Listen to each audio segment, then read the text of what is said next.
Major liberal state just got some very bad news. Democrat leaders left humiliated.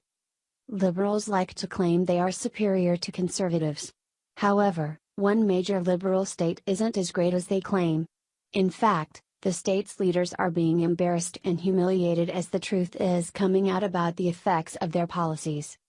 It's no secret that cities run by liberals are some of the worst in the country. That's especially true when Democrats have dominated the area for decades. Baltimore is steeped in poverty and crime. Detroit is in ruins. Chicago is a battlefield. New York enjoyed almost 2 decades of conservative leadership, but just a few years of Blasio and it's in the pits. Democrats are like cancer. They attach themselves to a healthy region and suck the life out of it. Their terrible policies, manipulative practices, and near-legal agenda destroy a prosperous area, undermining its values and traditions. But, one part of the country trumps all the rest. This region has had a long history of liberal legislators and leaders. I'm talking, of course, about California. A new report has announced the Golden State has the worst quality of life in America, behind even New Jersey. Ouch, that's got to hurt. California ranks dead last among U.S. states in quality of life, according to a study by U.S. News, ranking behind New Jersey, 49th, and Indiana, 48th. The ignominious honor reflects California's low marks in the subcategories of environmental quality and social engagement. The latter category measures voting participation and community bonds. Californians scored poorly in part because they're simply insufferable, U.S. News suggested. In addition to a healthy environment, a person's quality of life is largely a result of their interactions with those around them, the magazine wrote in a blurb accompanying the results. One way to measure quality life is whether residents can even afford to have a roof over their heads, and by that standard, California is failing. Source: Fox News. Not only does California stink, but it is suffering in all the areas in which Democrats claim to excel. Even environmental quality is low. Wow, that one's got to sting. California leads the country is overreaching, cumbersome environmental law. Businesses of all stripes suffer from their strict green rules. Yet, the citizens suffer from some of the worst environmental problems.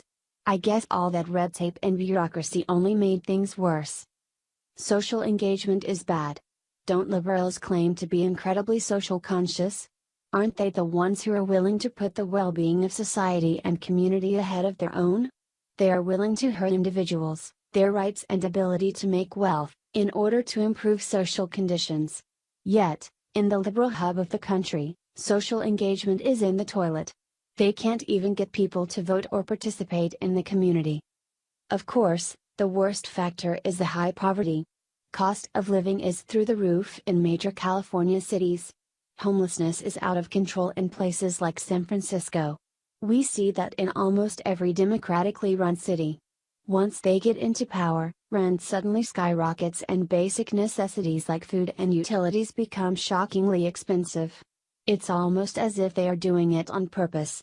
Spoiler alert, they are. A 2017 Harvard University report said that 1/3 of renters in the Los Angeles area are severely rent-burdened, meaning they spend at least half their income on housing. The median rent for a one-bedroom apartment in Los Angeles County has increased 67%, according to Zillow's Rent Index, the Los Angeles Times reports. Homelessness has surged a stunning 75% in the last 6 years, the Los Angeles Times reports, and there are now at least 55,000 homeless people in the county. Source: Fox News. That's completely unacceptable. This falls on the heads of every liberal California leader. They claim their party cares about the poor and less fortunate. They condemn conservatives for only caring about the rich. Yet, when you inspect cities run by liberals, you better believe poverty, homeless, and unemployment is sky high. Governor Jerry Brown would argue that the state has a balanced budget. That's very easy to do when you jack up taxes and use very little of the money to improve your state. Where is all the money going, Jerry? To fund criminals' legal fees? Is it being used to help illegal aliens fight the United States government? How about trying to do something to make legal California residents happy? Over the last few years, many residents have been fleeing the state for greener pastures like Texas and Florida. I don't blame them. Good, honest, hard-working Americans don't deserve to be treated this way. They deserve to live in a state that cares about their well-being. It's clear that the elitists who run California don't care about their people. They suck up all their money and give little back. Worse, they lecture citizens for not agreeing with their toxic plans. The greater tragedy is that things probably won't improve in California anytime soon.